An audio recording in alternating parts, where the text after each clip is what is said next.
Leona. Mama believed in doctors, but not Granny. Not even if they were black. No, ma'am. I grew up in her house back in Atlanta. She drank down a big cup of goldenrod tea every morning with nutmeg floating in it, and declared she didn't need no other medicine. Dr. Bates tried to sell her his iron pills and told her straight out that tea of hers would raise her blood pressure and burst her heart. He passed away the very same summer. Next doctor said it would give her brain fever. He died on his 50th birthday, I believe, right during the party. Had him a real nice funeral later. Granny lived to 99, by her count. She kept a scrapbook with all the obituaries of all the doctors she outlived and could recite the list of names by heart like a chapter out of Genesis. We took to going to their funerals right regular over the years. She always laid some goldenrod on their graves. I was thinking about her one day, walking home from the grocery store on Gibbs Street. Then I came to the vacant lot and saw 3 people in different parts of it. I thought maybe they were looking for money.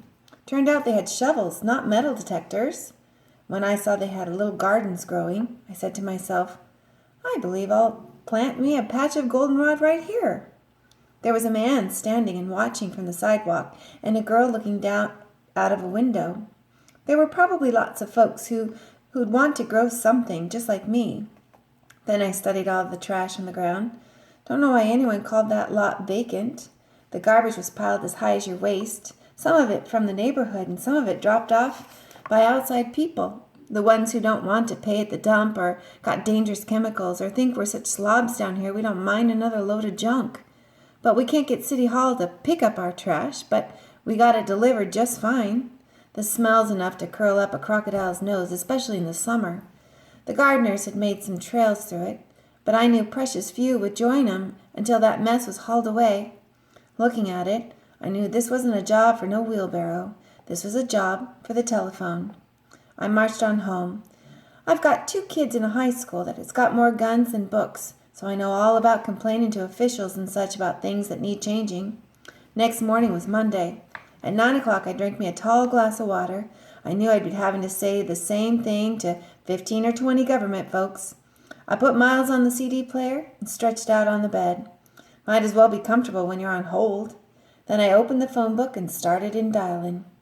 You ever watch a sax player close?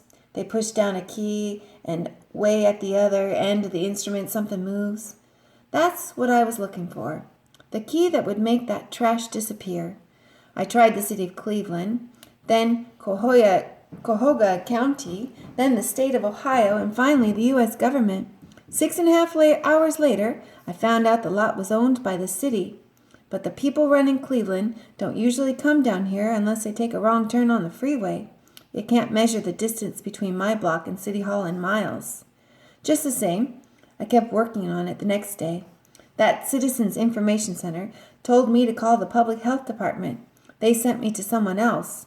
They're all trained to be slippery as snakes, and to be out to lunch, to not return messages, and to keep folks on hold till they get gray and die. I had the feeling I was getting farther from the key I needed instead of closer. Then on the 3rd day, I thought on it. When people talk to you on the phone, you're nothing but a voice, and when you're on hold, you're not even that. I had to make myself real to 'em.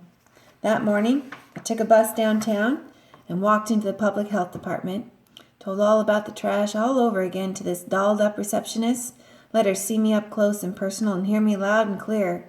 She just told me to sit down with the others waiting. I did. Then I opened the garbage bag I picked up on the lot on my way. The smell that came out of it made you think of hog pens and maggots and kitchen scraps from back when Nixon was president. It was amazing how quick people noticed it, including that receptionist. And even more amazing how quick I was called in to have a meeting with someone. I was definitely real to them now. I brought that bag along with me into the meeting to keep it that way.